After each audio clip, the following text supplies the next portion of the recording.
Now, in the last part of this lecture, let me quickly discuss the time history analysis as prescribed in different building codes. Building codes mostly recommend the ELF and RSA procedures, ELF and RSA procedures for the design of new buildings, but they also recommend the linear time history analysis or non-linear time history analysis, although they are less used, not as widely used as the ELF and RSA, but there are certain guidelines available if you want to use LTHA for the design of new buildings or non-linear time history analysis for the review of the design or performance evaluation of existing buildings, for example. So building codes also provide some guidelines. So let us review maybe 2 or 3 building codes, what they say about linear or non-linear time history analysis. So I will start with UBC 97, the most widely used here in Pakistan nowadays.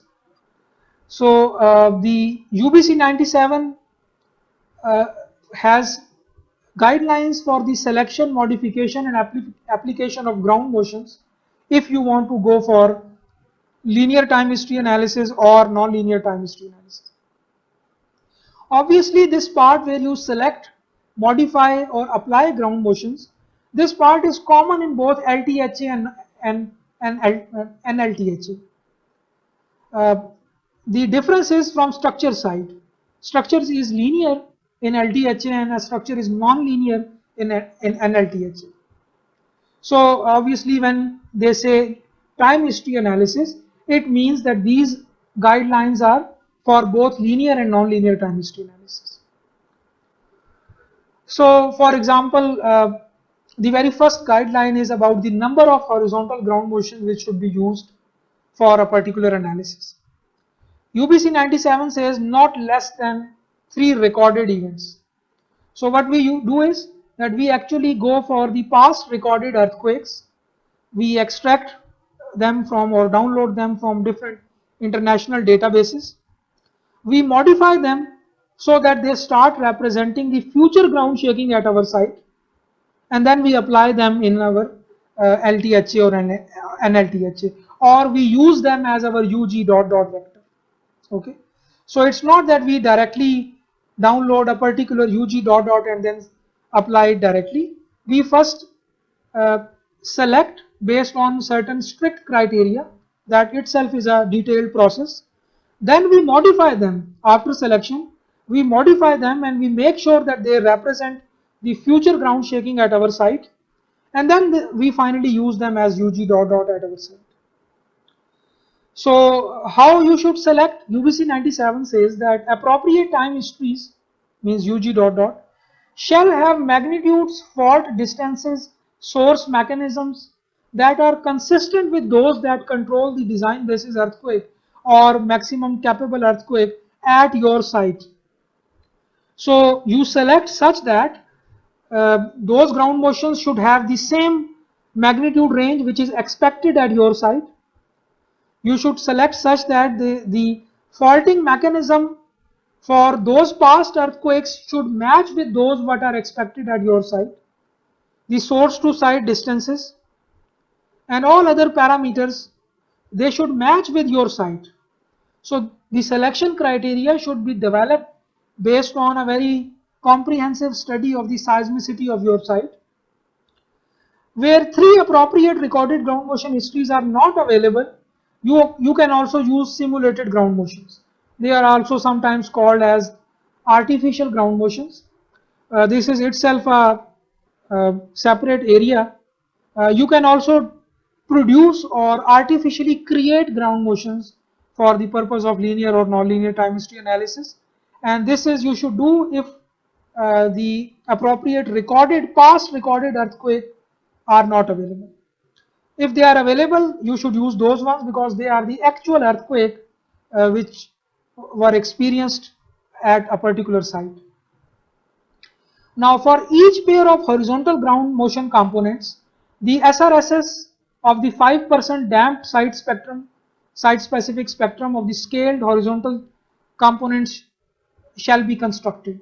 First, you should construct the design spectrum, smooth design spectrum for your site.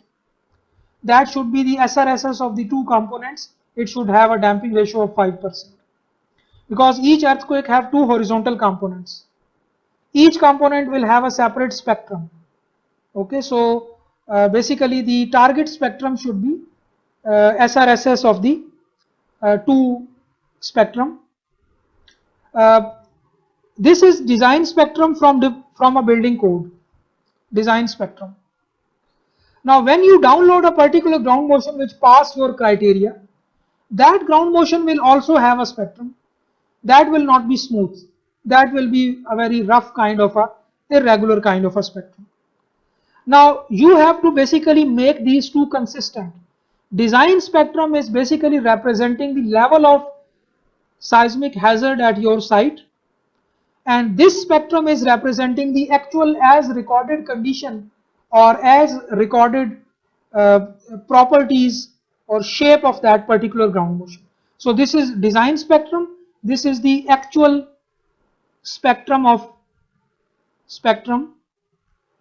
recorded ground motion, past ground motion, recorded past earthquake.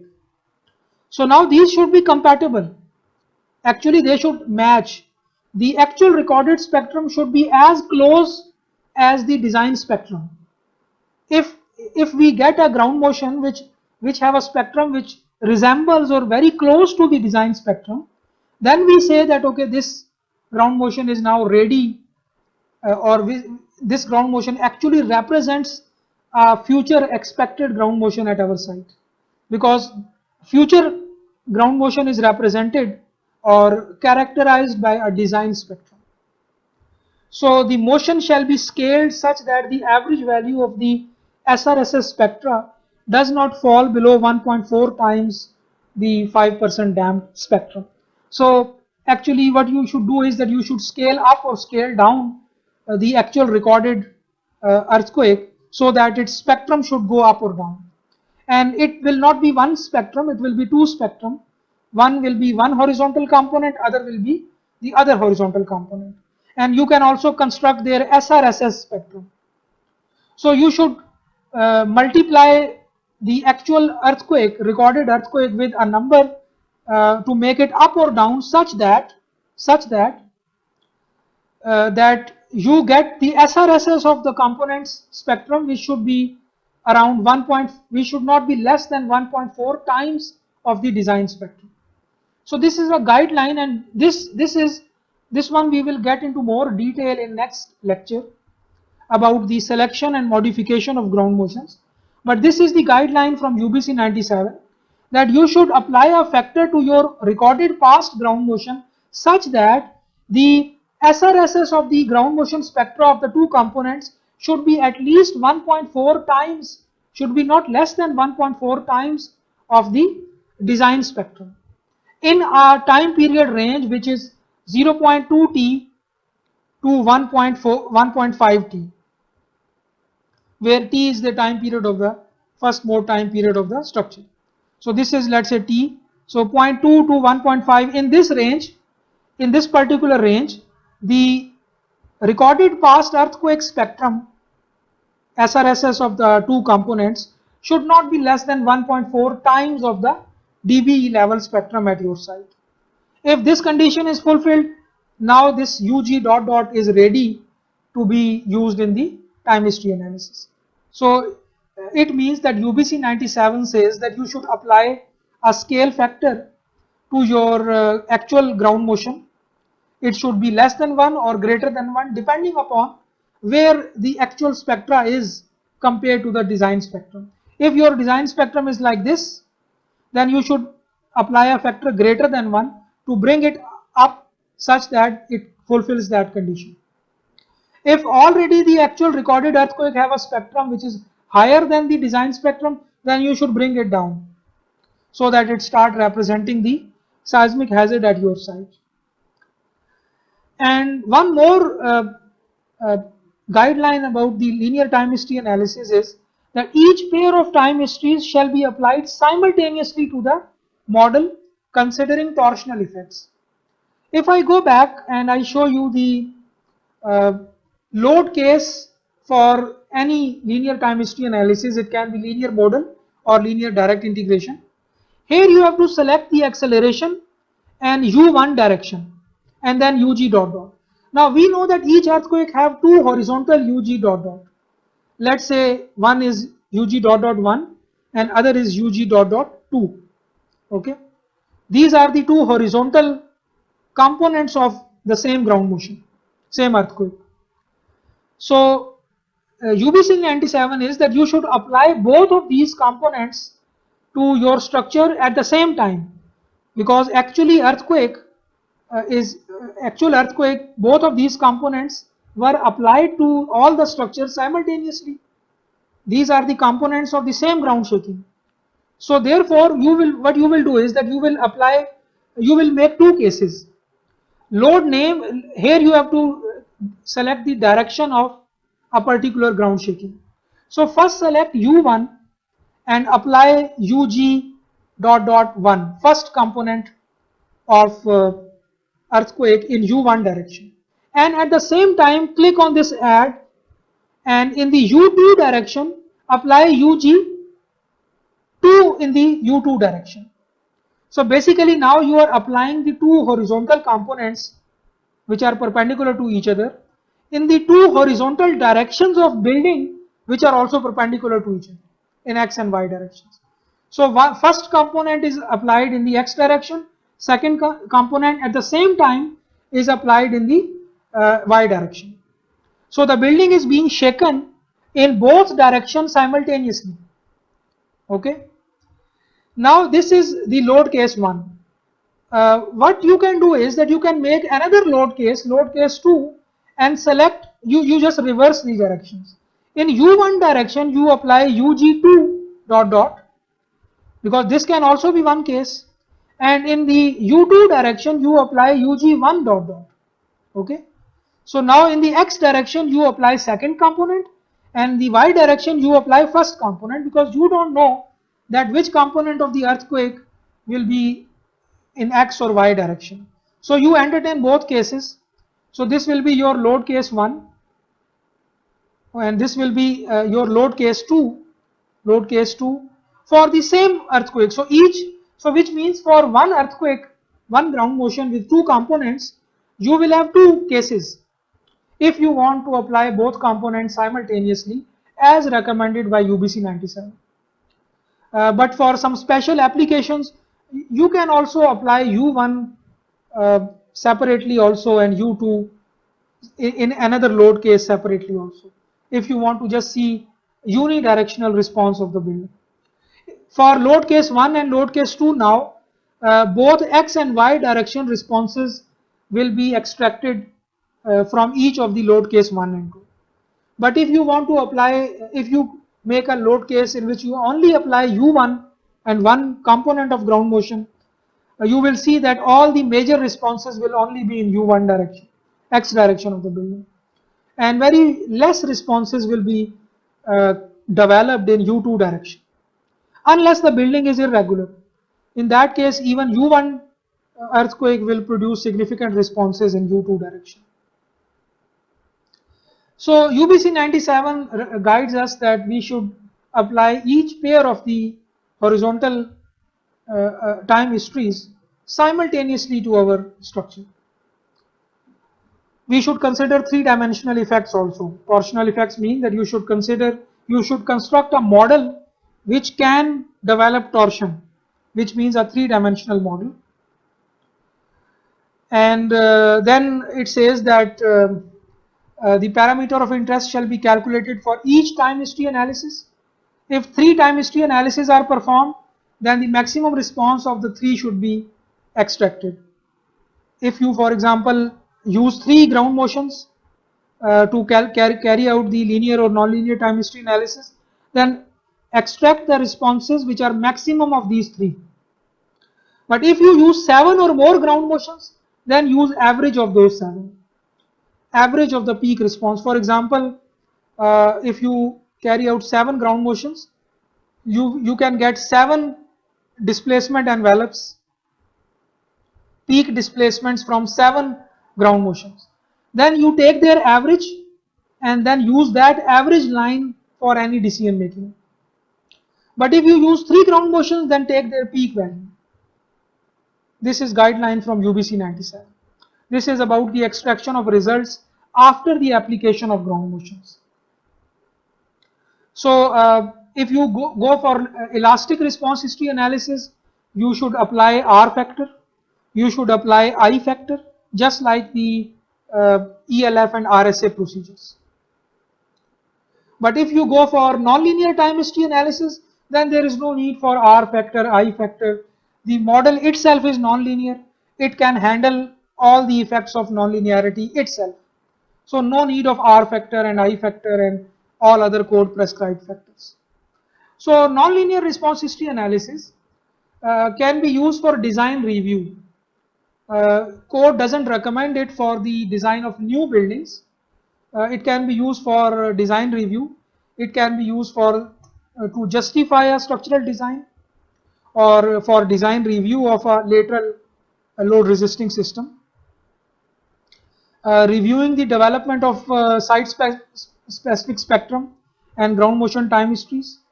Okay, these things should be part of that review. Reviewing the preliminary design of lateral load resisting system.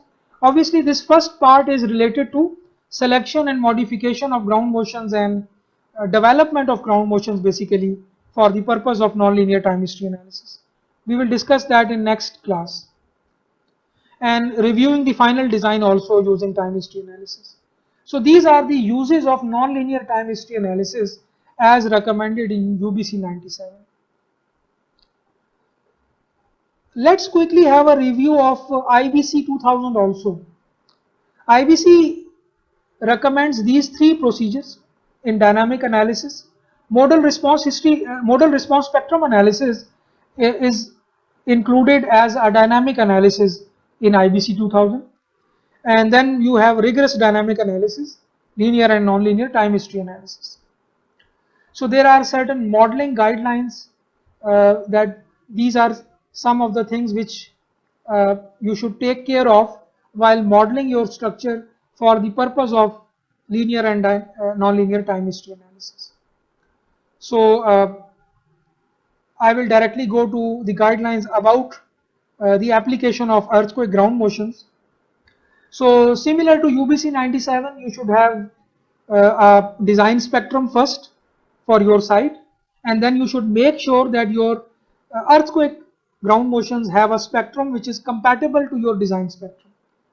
If not, then you should modify those ground motions, apply scale factor, make them up or down such that their spectrum have fulfill the same condition as UBC 97, that the motions shall be scaled.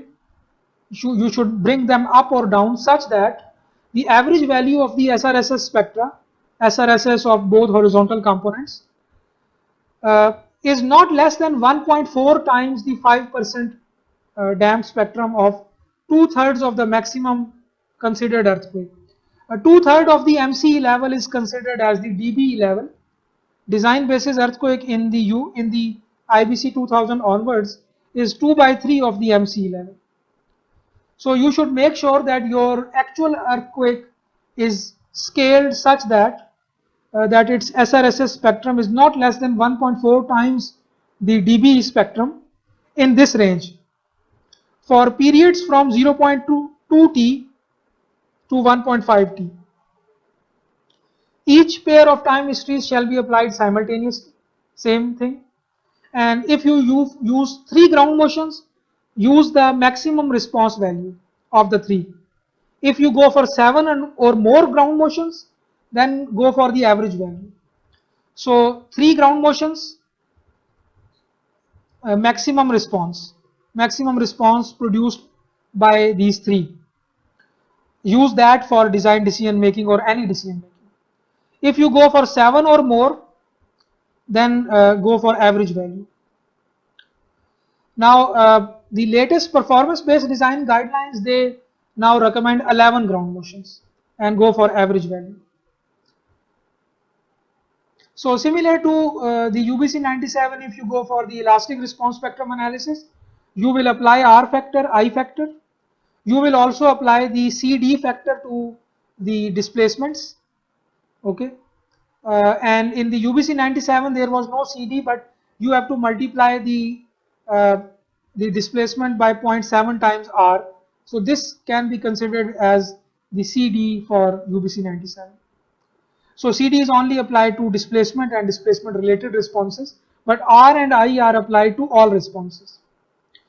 So in elastic response history analysis, all these factors will be applied, but for nonlinear time history analysis, the responses will not be applied. Okay. So the responses shall not be reduced by R over I, okay, in the case of nonlinear time history analysis. And it can be used for design review, and the same three things can be part of the design review if nonlinear time history analysis is used in as prescribed in IBC 2000. So these are the two example codes which I use to show you some of the guidelines about ground motion selection, ground motion modification, and then applying the earthquakes, extracting the responses from time history analysis. Let's quickly see in one or two slides about Building Code of Pakistan 2007 version. Same as UBC 97, same guidelines about the selection of ground motions, modification of ground motions. Same guidelines about elastic response spectrum analysis, linear time history analysis, and same guidelines about the non-linear time history analysis, same as UBC 97. So this concludes our discussion about the linear and non-linear time history analysis in ETABS, in different building codes. In next classes, we will discuss about the selection of ground motions, and then we will also have hands-on, not hands-on training, a kind of a quick demonstration in ETABS about how we can actually make a load case for linear or non-linear time history analysis, and then what are some of the results or responses which we can see or extract after running the time history analysis. So we will end this session here, and I will see you in the next session.